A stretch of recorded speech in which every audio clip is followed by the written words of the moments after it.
स्वर सुधा मंच पर प्रस्तुत है श्री राम कथा से जुड़ी बातें। आज का प्रसंग है हारही खेल जितावही मोही।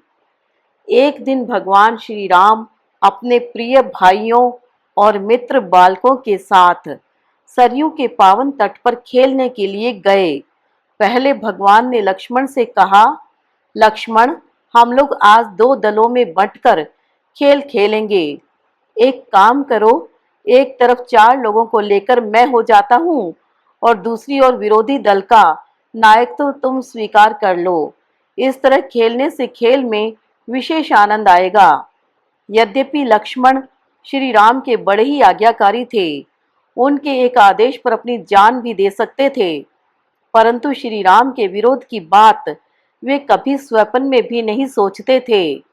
जहां भगवान के विरोध की बात आती थी, वहां चाहे वह खेल में ही क्यों न हो, वे तत्काल भड़क उठते थे तथा भगवान का प्रतिवाद करने में भी नहीं हिचकते थे।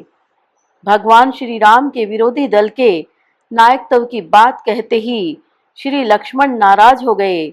उन्होंने कहा, भैया, आपने ऐसा सोच कैसे लिया कि मैं आपके विरोधी दल का नायकत्व करूंगा?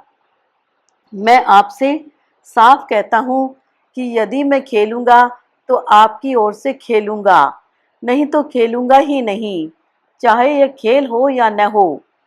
उसके बाद श्री राम ने भरत से कहा, भरत, तुमने लक्ष्मण की बात तो सुन ही ली, अब तुम ही विरोधी दल के नायक बन जाओ। आखिर खेल पूरा करने के लिए किसी को तो विरोध में खेलना ही पड़ेगा। श्री भरत जी का प्रेम श्री राम के प्रति बड़ा ही विलक्षण था।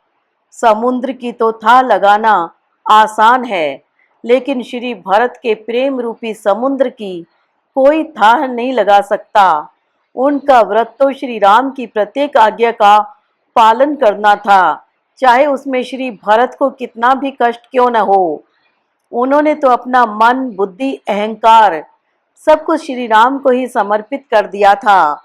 उनकी प्रत्येक चेष्टा श्री राम को सुखी करने के लिए ही होती थी। इसलिए श्री भरत ने कहा, प्रभो, यदि मेरे विरोधी दल का नायक बनने से ही आपका खेल पूरा होता है तो चलिए यही सही। मैं आपके विरोध में खेलने के लिए तैयार हूँ। इस प्रकार खेल प्रारंभ हुआ।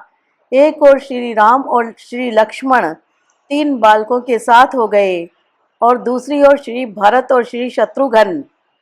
दोनों पक्षों के लोग अपने प्रतिद्वंदी को हराने का प्रयत्न करने लगे, लेकिन बार बार श्री राम का पक्ष हार जाता था।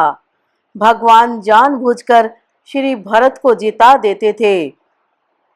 देवता लोग भी आकाश में आकर भगवान श्री राम के इस दिव्य खेल का आनंद ले रहे थे और पुष्पों की वर्षा कर रहे थे। खेल समाप्त कर सब लोगों ने श्री राम को आदर पूर्वक प्रणाम किया।